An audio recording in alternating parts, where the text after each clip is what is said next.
Just a real quick introduction to my California king snake enclosure that I've had set up since January, I believe. I bought this enclosure $300 from a second hand. It's a Toad Ranch enclosure, all PVC, 4x2x2. It's got several vents all on it. I got 2 vents per end, and then a bunch more in the back. 6 in the back.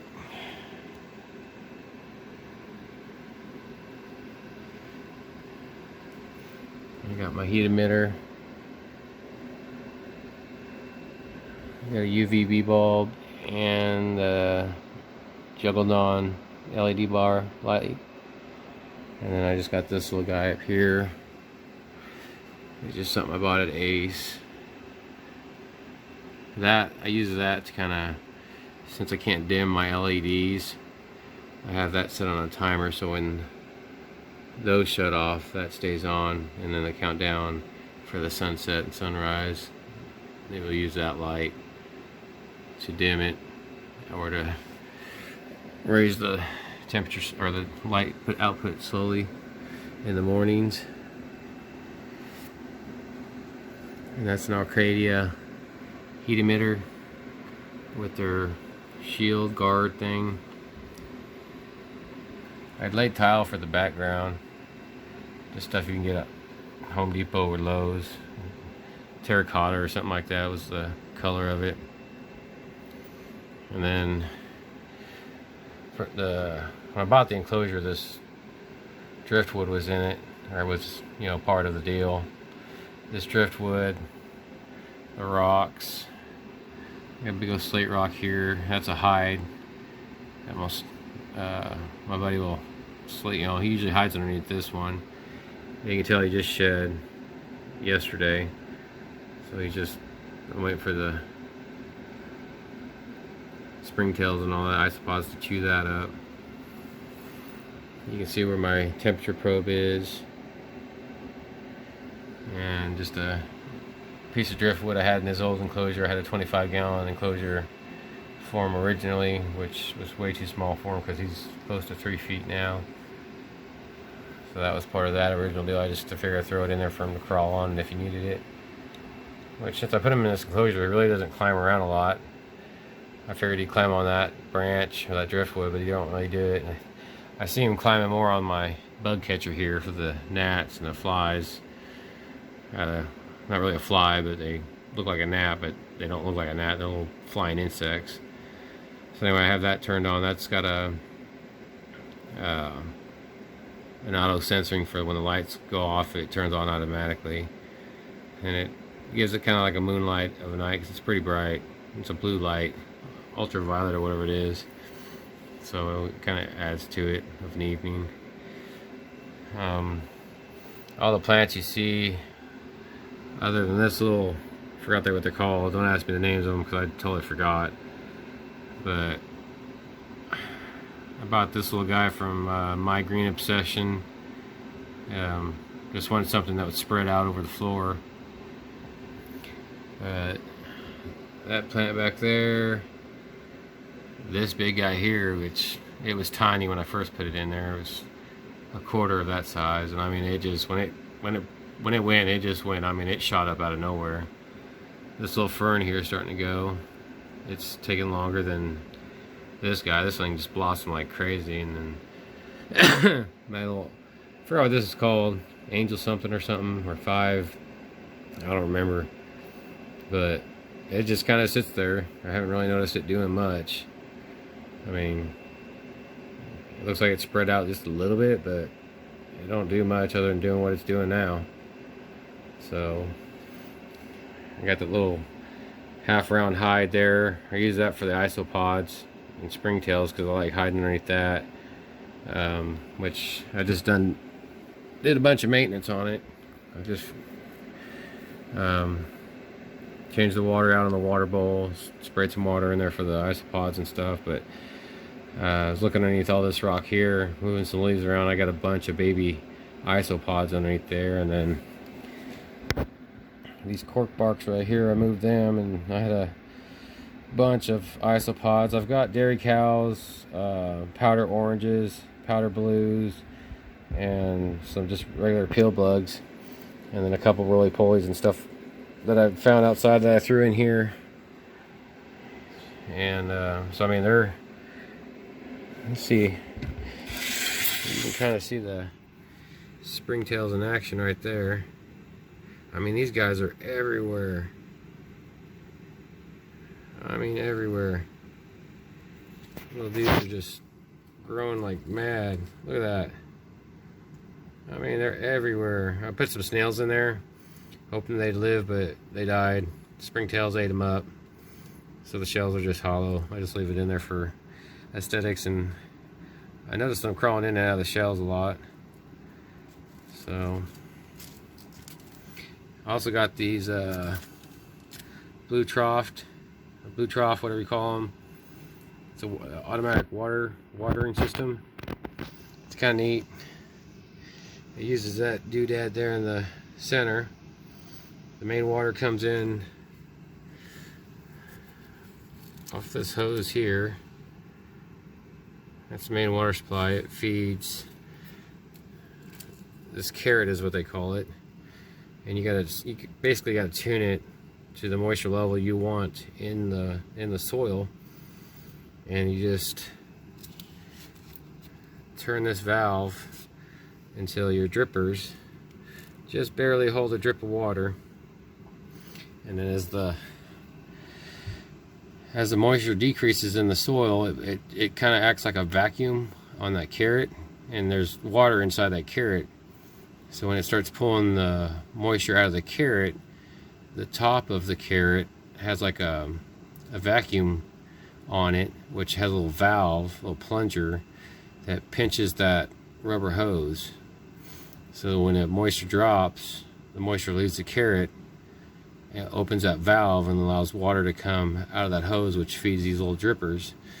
I've got that one back there,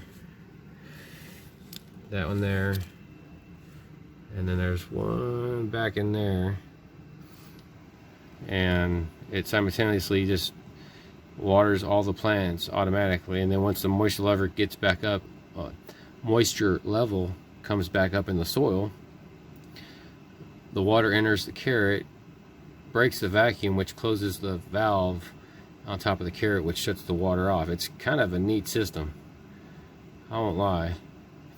And so I got that one carrot feeding all three of these plants. That little plant there I gotta water manually for now. I haven't decided if I want to put another carrot on it. You can see my little guy back there. He's just chilling away. I got his food warming up right now. I'm gonna feed him here a little bit. And let me take you to the other side. These enclosures, these Toad Ranch enclosures, are pretty nice. Really keep the heat in. But here's his main hide that he likes to really get underneath there. It's hard to see anything. I dug it out, so I mean, he's got a big hole underneath there. And then as far as the watering system goes, let's see if I can get you back there. Hose there, and see how that water just kind of drips out of there. That's a little too much.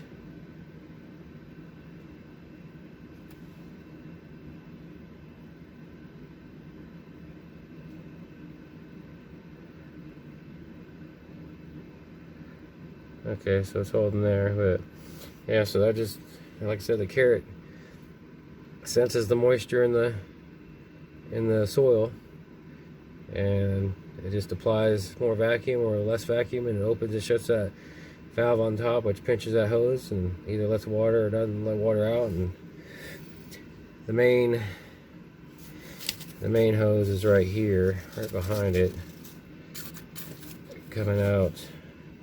I don't know if you can see it. Right there, you see it right there. Anyway, so I just drilled a hole through the PVC, and does that number.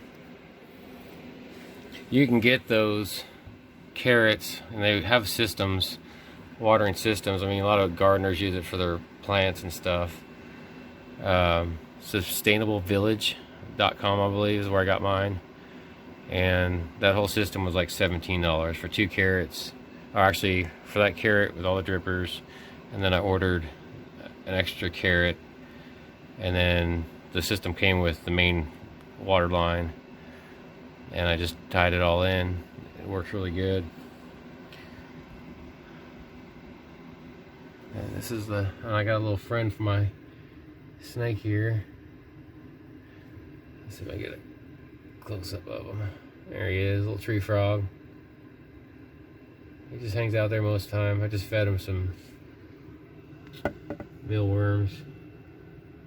I'm trying to get him to, I just put that in today. I'm trying to see if he'll find it and start eating out of that.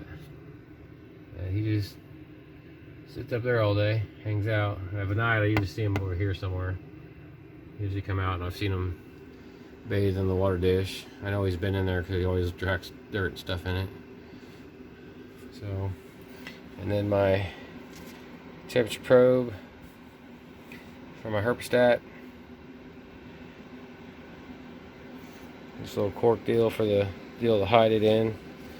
So I usually have something like that. But I've got, just kind of hoping to see some more springtails. I've seen them earlier. Let's see. So we get closer up.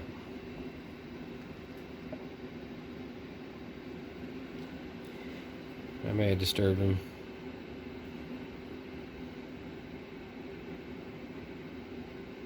There was a bunch over here earlier, but I was prodding around here, shaking all my isopods up. But man, this thing is just loaded with springtails and isopods. I got a bunch of baby isopods.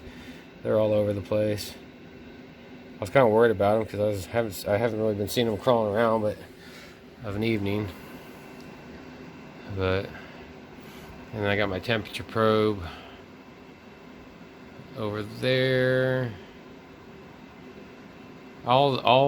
See, that was my first thought to you guys, was the plants, the soil, the water dish. When I bought the enclosure, it came with those 2 lights, a UVB. I had to replace the bulb for the UVB and get one, because they had a desert one, so I got one with a lower percentage UVB. The Jungle Dawn, like I said, was all part of it. It had that fixture for the heat emitter, and I just bought that. Like I said, the LED strip light at Ace. I think it's like 4,000 lumens or something. But the temperature probe over there on the wall, all the soil, the leaf litter. What else? I think that was it. I had got from the Bio Dude. So I figure I paid $300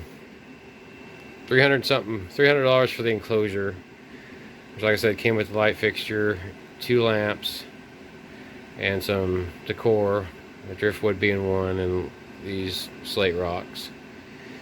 So by the time I got done buying all the stuff from Biodu, I'm well into $1,000. The tiles from, I think it was Lowe's is where I bought that from.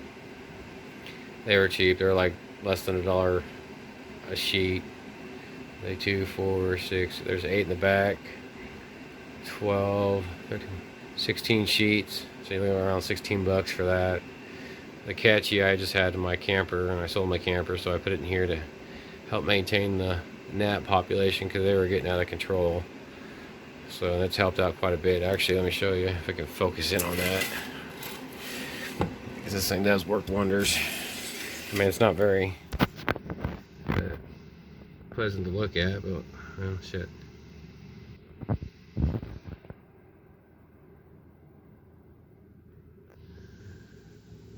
There we go. Let's get in closer.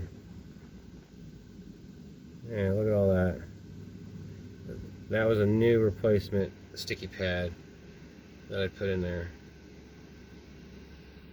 That's how much it catches of a night. I was kind of hoping he'd crawl around. Kind of like to show him off a little bit. He's just chilling. And that's the end of the main hose from the blue trough watering system. It's just a shut-off valve. That's how you bleed the air out of it too. I'll show you.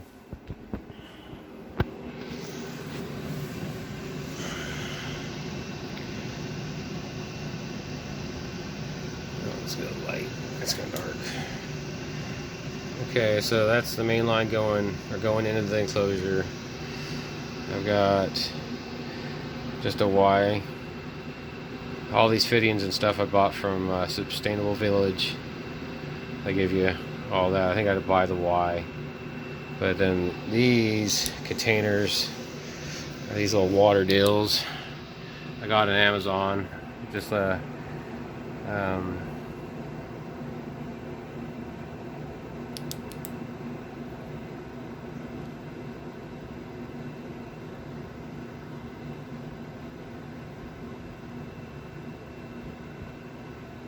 can focus on that sucker, but anyway, I just had nibbles. It's just reservoir overflow for automotive use.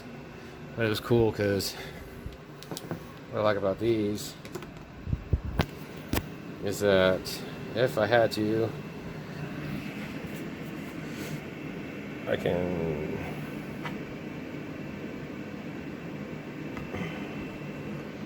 I got little brackets on it that just screw to the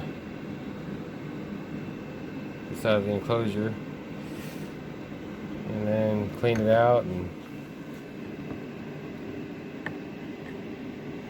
see if I can get that back on there.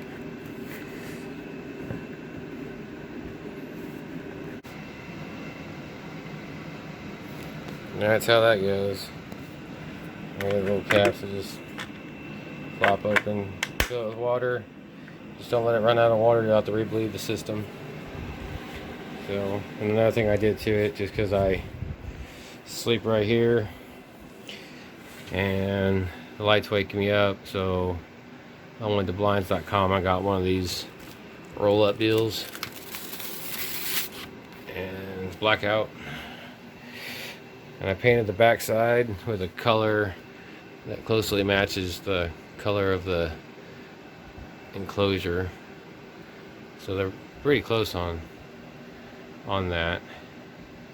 Yeah, it sits there and keeps the light completely out. And in the morning I just come over here and roll it up like that. It's out of the way. It's pretty nice. And then I just got the Herpostat 4 version 1. When I bought it, I thought it was version 2, but the guy didn't really tell me it was the original one, which it still works. It was used. So at the time of when I first got this enclosure going, I couldn't find a Herpostat 4 new. I could find Herpostat 2s, but not 4s. So, which in all reality, I think, yeah, I got three plugs in it. So, and then like I said, that's the bioactive thermometer and temperature and humidity sensor. And then just some got from Josh Frogs on Amazon, just to keep the little guys happy. But and that gauge over there came with it, with the enclosure. I do have a lock on it, but I don't even use it because it don't really need it. He's starting to move around back there. Once he knows I'm start messing with stuff, he knows it's time to get fed. So he'll be coming out shortly. So anyway, that's my king snake enclosure. That's my Cali King enclosure right here. I'm pretty sure that thing weighs quite a bit. Just something that I do. I don't know if anybody else does, but like I document all my feedings. Well, I mean that's from day one since I've had my buddy. I mean, I got him on 11/09 of 20. I bought him in Florida from a breeder down there when I was working, and paid 140 bucks for that little guy, and he was itty bitty. He wasn't much bigger than a worm. And now look at him. He's over, I'd say he's pretty close to 3 foot long. When he stretches out, he's about as long as this enclosure. He's grown up fast. So I may do some more videos. And that's just a stand I had for my Wi-Fi router, my Firehawk for AT&T. It didn't sit far enough out, so I had to make a little 1/2-inch plastic spacer to set it up in there. But yeah, it works pretty good. There you have it. Hope you all get some ideas from this or enjoy it, because so far it seems to be it's sustaining itself pretty good for bioactive. Alright, we'll see you later. Here's some feeding action.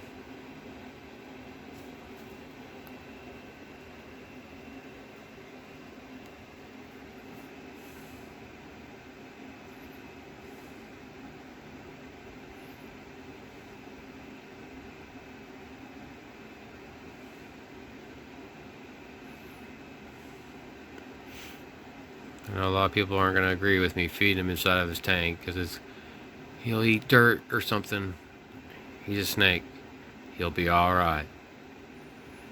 Animals are smarter than us. Even though we think we're the king of the jungle, we're not. These guys know more about being an animal than we do.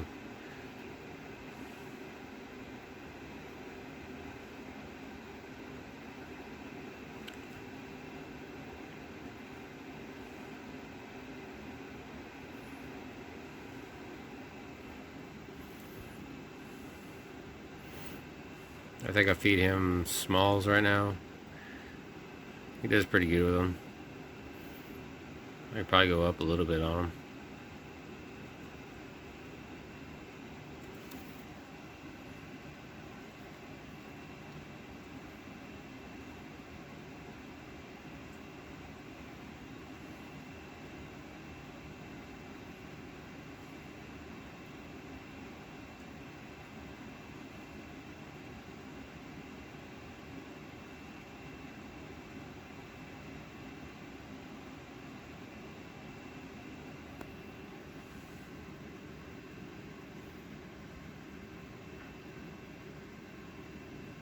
He's so photogenic.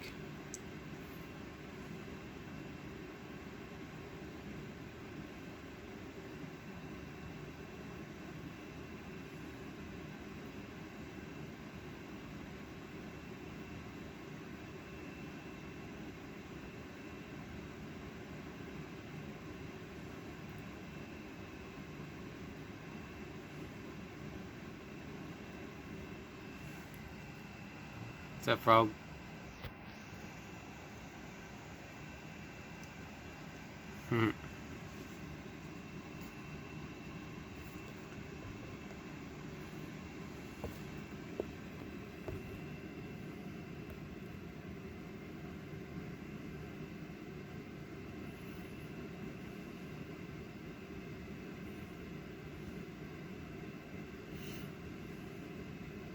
On occasion I'll find a skink around the house. Put 2 skinks in there. Not so much for him to eat them, but just kind of maybe help manage the isopod and springtails. But as soon as he finds them, he eats them.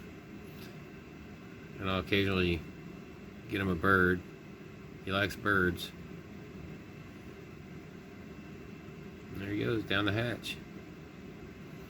Alright. Gotta give him some more. It's like, what are you doing? What are you doing, human? Feed me. Feed me now. Alright, later.